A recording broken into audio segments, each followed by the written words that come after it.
Bizikidetza mailak udalean ordezkaritza duten alderdi guztietako zinegotziekin modu diskretoan bakearen eta bizikidetzaren arloan lan egiten jarraitzen du. Helburua udal politika berriak martxan jartzea da, gaian sakonduz eta adostasunak lortuz.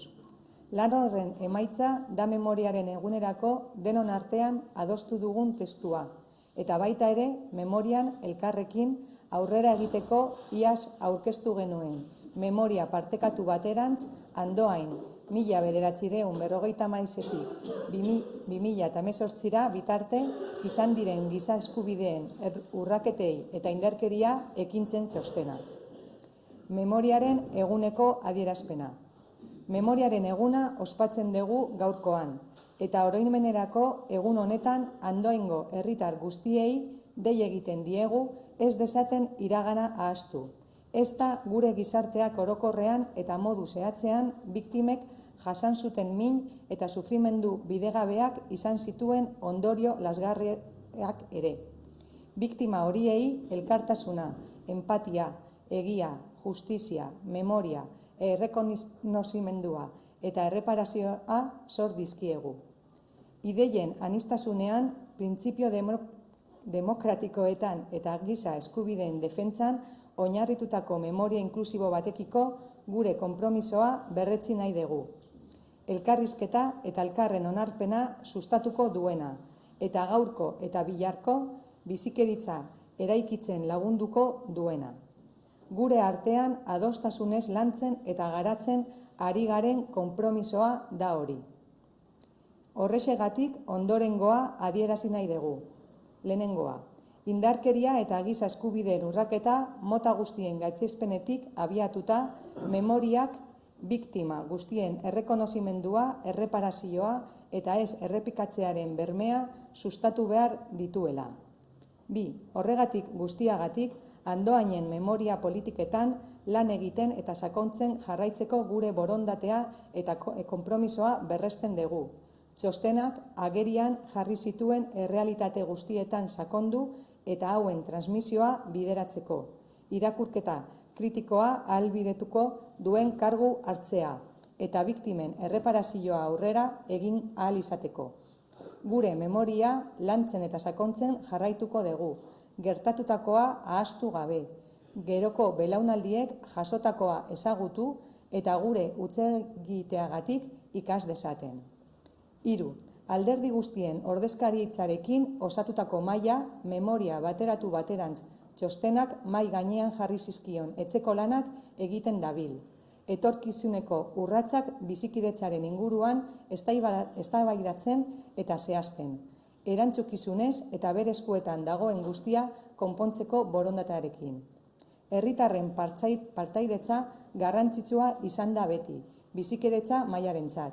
Guztion parte hartzea ezinbestekoa da bizikidetza osasuntsua, demokratikoa eta memoria partekatua jaso ahal izateko. Horregatik guztiagatik Andoaingo herritarrak hurrengo ekitaldietan parte hartzera gonbidatu nahi ditugu. Abenduak 19an osteguna 6:30 Basteron Suaminetik batera Patxi Lurra zuzendutako ikus-entzunezko proposamen eszenikoa.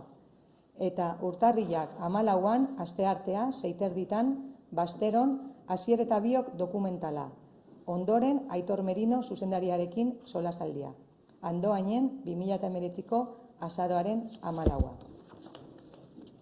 La Mesa por la Convivencia, conformada por miembros de todos los partidos con representación municipal, continúa con su trabajo de forma discreta en el ámbito de la paz y la convivencia, con el objeto de profundizar y alcanzar nuevos consensos para la implementación de políticas municipales en este ámbito.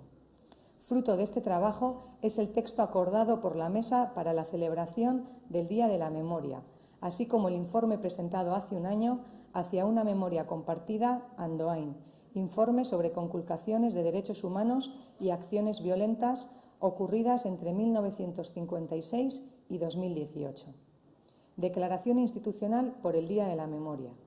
Celebramos hoy el Día de la Memoria, una conmemoración en la que desde la Corporación Municipal queremos invitar al conjunto de la ciudadanía de Andoain a no olvidar el pasado y las dramáticas consecuencias padecidas por el conjunto de nuestra sociedad y, de manera específica, por unas víctimas a las que se hace necesario reconocer la injusticia de su dolor y padecimiento. Víctimas a las que debemos solidaridad, empatía, verdad, justicia, memoria, reconocimiento y reparación. Reiteramos nuestro compromiso con una memoria inclusiva que promueva un diálogo y reconocimiento plural y que contribuya a la construcción de la convivencia presente y futura basada en la pluralidad de ideas, principios democráticos y la defensa de los derechos humanos. Es un compromiso en el que estamos trabajando y avanzando consensuadamente. Es por ello que afirmamos, primero, que partiendo del rechazo a toda forma de violencia y vulneración de derechos humanos, la memoria debe promover el reconocimiento de todas las víctimas, su reparación y la garantía de no repetición de lo ocurrido. Segundo, que reiteramos nuestro compromiso y voluntad de seguir trabajando en una política de memoria en Andoain, profundizando en el conocimiento y transmisión de todas las realidades que arrojó el informe, para avanzar en el reconocimiento de lo sucedido, hacernos cargo de ello de manera que nos permita una revisión crítica y avanzar en el resarcimiento y reparación de todas las víctimas. Trabajar y profundizar en nuestra memoria para que las generaciones futuras conozcan lo ocurrido y aprendan de nuestros errores. Tercero, que desde la Mesa por la Convivencia seguimos trabajando en los deberes que dejó el informe hacia una memoria compartida, debatiendo y diseñando los siguientes pasos a dar en torno a la convivencia. La participación ciudadana siempre ha sido una prioridad también para la Mesa, porque sin ella no será posible construir una nueva convivencia más sana, democrática y que acoja una memoria inclusiva. Es por ello que invitamos a la ciudadanía de Andoain a participar en los siguientes dos actos promovidos por la Mesa. El 19 de diciembre, jueves, a las 6:30 de la tarde, en Bastero, la propuesta audiovisual escénica dirigida por Patxi Lurra, Sua Miñetik Vaquera. Y el 14 de enero, martes, a las 6:30 en Bastero también, la proyección del documental Asier eta biok. Y a continuación, Cineforum con su director Aitor Merino. En Andoain, a 14 de noviembre del 2019.